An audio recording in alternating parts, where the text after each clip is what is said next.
Mi papá me mandó a vivir a la cochera para darle mi cuarto a mis hermanastros. Podía ver mi propio aliento mientras intentaba dormir.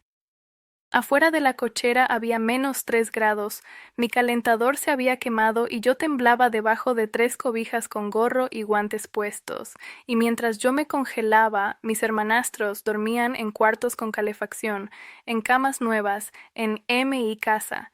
Esa noche entendí que mi papá me había cambiado por su nueva familia, pero lo que pasó después en mi graduación cambió todo para siempre.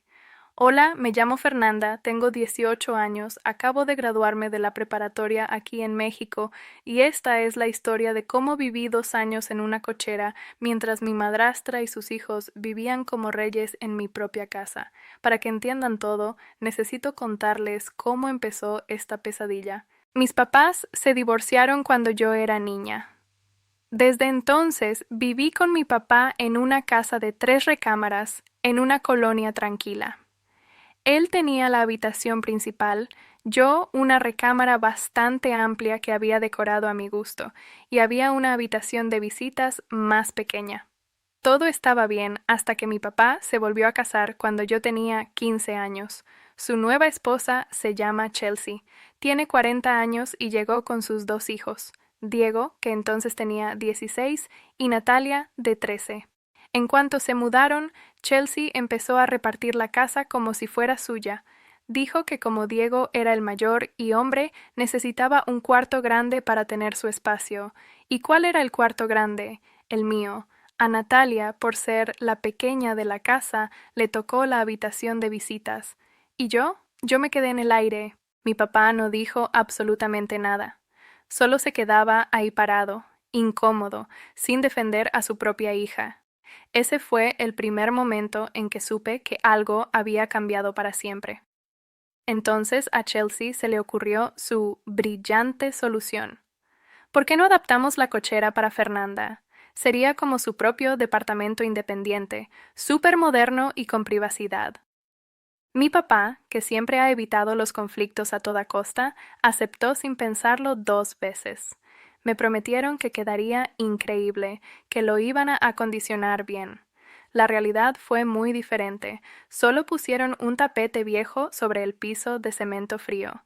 Me dieron un sofá que ya olía a humedad, un escritorio que se tambaleaba cada vez que intentaba escribir y una repisa toda descarapelada. Eso fue todo. Vivir en una cochera en México es una tortura, se los juro. En invierno, cuando llegaban los frentes fríos, aquello se convertía en un congelador. Me dieron un calentador eléctrico de esos económicos que apenas entibiaban mis manos. Podía ver mi aliento cada vez que hablaba. En verano era todavía peor. La cochera se transformaba en un horno. El calor era sofocante y el ventilador de caja solo servía para mover el aire caliente de un lado a otro. Había arañas por todos lados. Olía a aceite de carro y gasolina porque mi papá solía arreglar su auto ahí. El foco pelón que tenía apenas alumbraba lo suficiente para estudiar. Cuando me quejaba, mi papá siempre me salía con sus frases motivacionales vacías. Esto te va a hacer más fuerte, mija, o dale tiempo a Chelsea, está haciendo lo mejor para todos. Chelsea, por su parte, me decía que era una malagradecida, que otros jóvenes no tenían ni un techo y que yo debería estar agradecida por tener privacidad, pero cuando yo le sugería que entonces ella o sus hijos se cambiaran a la cochera, si tan increíble estaba, me castigaban una semana sin salir. Mientras yo vivía así, Diego y Natalia tenían sus cuartos perfectamente decorados con muebles nuevos. Chelsea les compraba de todo, ropa de marca, gadgets, lo que pidieran. Mientras tanto, mi habitación seguía con la pintura cayéndose a pedazos y el mismo tapete que olía a humedad. Me sentía completamente aislada de mi propia familia.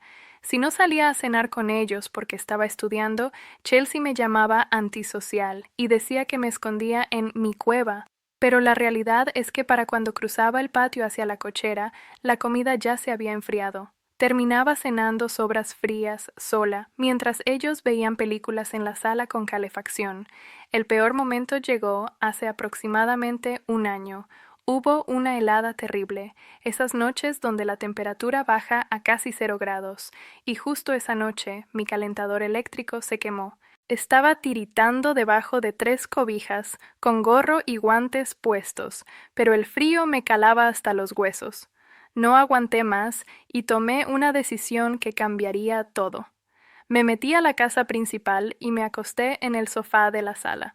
A la mañana siguiente, Chelsea me encontró ahí. Y en lugar de preguntarme si estaba bien, empezó a gritarme. Me acusó de querer llamar la atención. Dijo que seguramente había descompuesto el calentador a propósito para hacerla quedar mal frente a mi papá. Mi papá bajó las escaleras. Yo estaba morada de frío, apenas podía hablar. Y en lugar de defenderme, me dijo: «Ya no molestes a Chelsea, regresa a la cochera y luego vemos lo del calentador». Ese día exploté. Les grité que era inhumano lo que estaban haciendo, que ella me trataba como basura, que a él no le importaba su propia hija, que prefería quedar bien con su esposa que proteger a su sangre. Me llamaron grosera, me exigieron que pidiera perdón. No lo hice. Pasé 2 días más congelándome hasta que finalmente trajeron otro calentador igual de económico que el anterior. Desde entonces, mi relación con mi papá se volvió pura formalidad, solo lo necesario. Me dediqué a conseguir un empleo de medio tiempo y a ahorrar cada peso que ganaba. Mi meta era clara: salir de ahí en cuanto cumpliera 18 años, y entonces llegó el momento que lo cambió todo. Mi graduación de preparatoria. La escuela solo nos dio 2 boletos por alumno. Uno era para mi mamá, que vive en otro estado pero siempre me ha apoyado emocionalmente a pesar de la distancia. El otro era para mi papá. Cuando mi papá me preguntó por el boleto de Chelsea, le contesté con toda la calma del mundo: «Chelsea no está invitada, los boletos son para mis padres». Se desató el caos. Chelsea me confrontó en la cocina gritando que yo era una vengativa, que ella me había abierto las puertas de su hogar cuando la casa era de mi papá desde antes de que ella apareciera. Me dijo que yo era el motivo por el cual la familia no estaba unida, que si yo fuera más flexible, todo sería diferente. Esta vez no me quedé callada. Le grité frente a mi papá todo lo que llevaba años guardándome. «No te quiero en mi graduación porque me obligaste a vivir como un perro en una cochera mientras tus hijos vivían como reyes. Me hiciste la vida miserable durante 2 años y no tienes ningún derecho a pararte en mi ceremonia a fingir que eres una buena madrastra para las fotos de tus redes sociales». Mi papá, como siempre, se puso del lado de ella. Me exigió que me disculpara y que le diera el boleto. Me negué rotundamente. Me fui a la cochera a terminar de empacar mis cosas. Mi papá me aplicó la ley del hielo y me mandaba mensajes diciendo que yo era una terca y una malagradecida. Hace unos días fue la graduación. Mi mamá voló desde su ciudad para estar conmigo. Cuando le conté a detalle todo lo de la cochera, porque yo se lo había ocultado para no preocuparla, se puso furiosa. No podía creer que su hija hubiera vivido así durante 2 años. Mi papá llegó a la ceremonia solo, con cara de funeral. No hubo fotos familiares felices. No hubo abrazos cálidos. Chelsea se quedó en casa, seguramente haciéndose la víctima. Después de la comida de graduación, que fue bastante incómoda porque mi papá no dejaba de ver su celular y contestaba con monosílabos, tomé mis maletas. Ya había rentado un pequeño cuarto cerca de la universidad donde voy a estudiar. Es pequeño, pero tiene paredes de verdad, una ventana que cierra bien, y lo más importante, no hay nadie que me haga sentir que sobro. Mi papá me llamó ayer. Me dijo que Chelsea sigue muy dolida y que si no le pido perdón, no puedo volver a su casa ni de visita. Le contesté que no se preocupara, que no tengo ninguna intención de volver a pisar esa cochera nunca más en mi vida. Él me dijo que los jóvenes de ahora somos de cristal, que no aguantamos nada, pero yo creo que simplemente ya no nos dejamos humillar por personas que confunden familia con obediencia ciega. Hoy, por primera vez en 2 años, dormí en una cama dentro de una habitación real. No sentí frío, no olía a gasolina. No tuve que salir al patio para ir al baño a mitad de la noche. Me duele haber perdido la relación con mi papá, pero me di cuenta de algo muy importante.